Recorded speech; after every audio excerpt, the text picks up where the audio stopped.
today's GIC Talk. My name is Jonathan and I will be your Q&A host today. So first of all, I'd like to thank Sam for the wonderful talk. And I'm sure everyone is probably thinking about this right now. So Sam spent quite an amount of time talking about dating culture. So, Sam, are you single? Have you dated a Korean guy? Would you date a Korean guy? And if you do, what do you expect out of him? I am currently kind of single. I'm not 100% single because I'm still dating someone, but we're not really serious yet.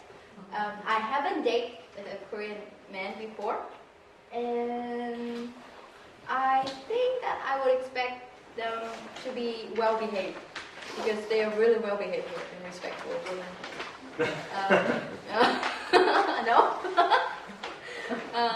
I think I live here for 10 months, no, 9 months so far, and there were 3 Korean guys chasing me. I was walking on the street, and there was this guy driving in a big white car. I was just walking, and he was driving right next to me. He was like, "안녕하세요, 이름이 뭐예요?" And I'm like, I don't speak Korean, sorry. So I just walk away. And then 5 minutes later, he turned around, the car around, and this time he started speaking English. He was like, "What's your name? I'd like to be your friend." And I giving him my Kakao ID because he was constantly asking for it.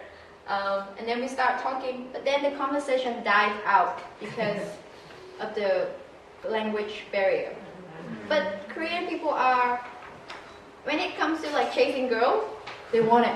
They want to have your number, your Kakao, anything you have, you give it to them. It is amazing to me somehow. Right? Yeah. Maybe I should give that a try. Okay, so next question. So you mentioned that this is your first time outside of your country, right? That you've stayed on your own. So did you face any difficulty adapting to life in Korea? And what are the key major differences that you found? Okay, that's an interesting question. Thank you for that. I actually moved out my parents when I was 17, so I basically was on my own since then.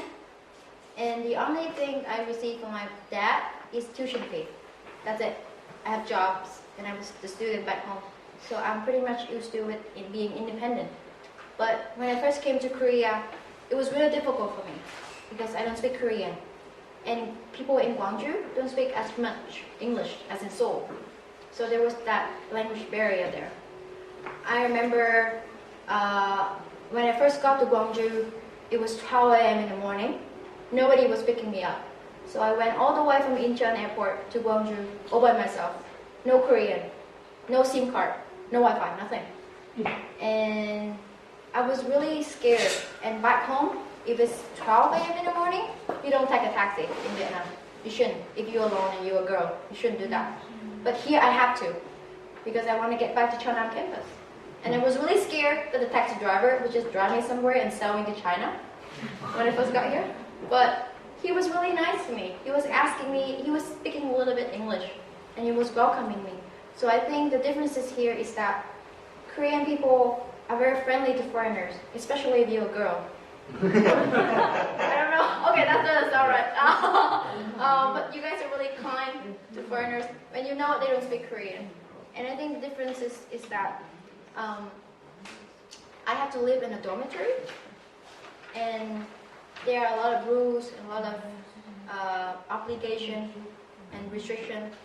And I was living by my own since I was 17 in an apartment, so I'm not used to that rules and laws. And I have to have a Korean roommate as well. And I lived with her for 5 months, and I don't even remember her name because it was Korean name.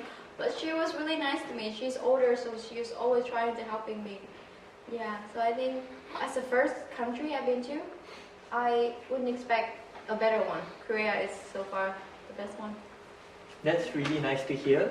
So you mentioned from your talk that you have a very strong Vietnamese identity, though you say that you are not exactly Vietnamese. So have you ever felt the need to prove yourself as Vietnamese to foreigners, other people that are not Vietnamese? or to prove yourself as Vietnamese to your fellow Vietnamese people? I don't think anybody would ask me that. Who feed you Vietnamese? I don't think anybody has ever asked me that. But I always tell them that if you want to get to know Vietnamese culture, if you want to get to know Vietnamese tradition, about my country, about my history, you can talk to me.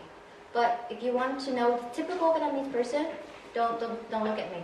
I'm not typical Vietnamese person.